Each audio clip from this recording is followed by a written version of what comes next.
Welcome to this week's discussion on Do you have doubts about God? You are not alone if you have ever had doubts about the existence of God. Is that a terrible thing or a good thing?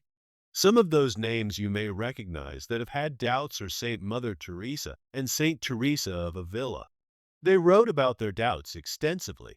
It may be difficult for some of us to hear about the doubts of these two ladies when we know they have become such great saints. Having doubts is not bad by itself.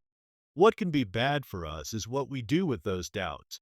Doubt cannot be ignored if it is there. It needs to be addressed. Doubt can bring us even closer to God if we use it wisely. What do we do about anything that we are not sure of? We investigate, research, and find the facts. Don't give up, confirm, and learn. We should never embark on anything, especially as important as our faith, without knowing that we did everything we could to be absolutely certain that we are doing the right thing. This should not be something we do because someone else we know is following this or that path. Allowing doubt in God to go on without action on our part can lead to despair, and the more despair we experience, the more we reject God. The more we reject God, the more despaired we become. Satisfying our doubts can make us more convinced in our faith in God. The better approach may be to address our doubts through reading Scripture to start with.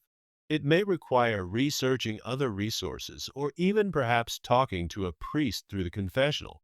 If it is serious enough, perhaps making an appointment to discuss your concerns may be a better approach. Just don't let it fester.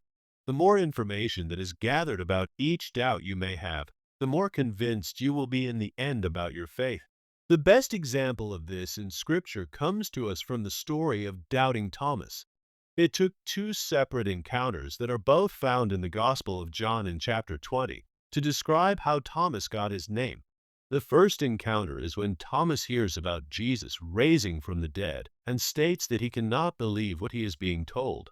In verses 24 through 25, we hear this. Thomas, called Didymus, one of the 12, was not with them when Jesus came. So the disciples said to him, "We have seen the Lord." But he said to them, "Unless I see the mark of the nails in his hands, and put my finger into the nail marks, and put my hand into his side, I will not believe."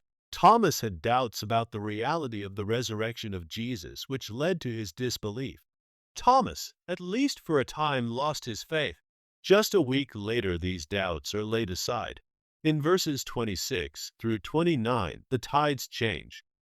Now a week later, his disciples were again inside, and Thomas was with them. Jesus came, although the doors were locked, and stood in their midst and said, "Peace be with you." Then he said to Thomas, "Put your finger here and see my hands, and bring your hand and put it into my side, and do not be unbelieving, but believe." Thomas answered and said to him, "My Lord and my God." Jesus said to him, "Have you come to believe because you have seen me? Blessed are those who have not seen and have believed." It is not very likely that Jesus will physically come and visit each one of us like this. We are more likely to be in the group of those who have not seen, and hope that we become one of those that still believe in spite of that. God does come to us in various other ways, like through Scripture and prayer, as well as other sources. Thomas had doubts and made them known. Once he was confident that his doubts were overturned. His next words were, "My Lord and my God."